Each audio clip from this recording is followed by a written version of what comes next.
What is infrared and why is it important to reptile care? Let's talk about it. The sun produces many different forms of energy, including little energy particles called photons.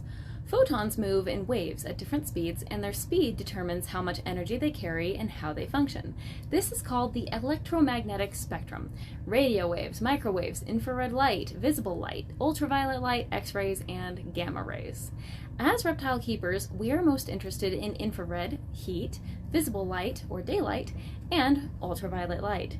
Infrared is a lower energy set of wavelengths than visible light, which is why it is called infrared, or below red.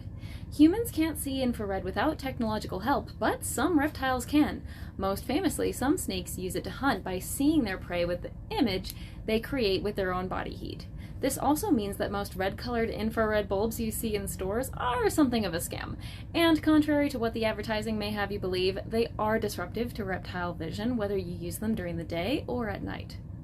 Like ultraviolet, there are 3 subclassifications of infrared: infrared A, B, and C.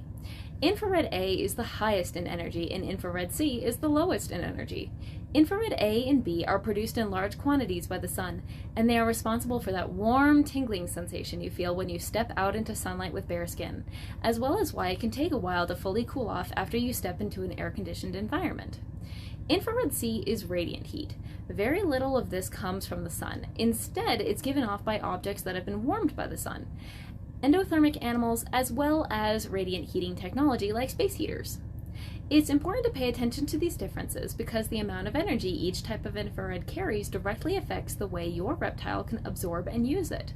Infrared A carries the most energy, and as such it penetrates deeply into animal tissues for a deep warming effect, about 5 to 10 millimeters actually. This allows a reptile to quickly absorb heat energy from basking and then hold on to it while it performs other tasks like hunting. Infrared C carries the least amount of energy and offers only shallow penetration, less than 5 millimeters. The result is that it takes longer for a reptile to collect the energy it needs from the basking under this type of heat source, and the heating effect doesn't last as long as with infrared A. Infrared B is somewhere in the middle between these two in its effects. It's better than infrared C, but not as effective as infrared A. This is why I recommend halogen flood bulbs as the primary heat source in a reptile enclosure, because they produce mostly infrared A and B. This is also why I don't recommend ceramic heaters and deep heat projectors for basking heat, because they produce large proportions of infrared C instead.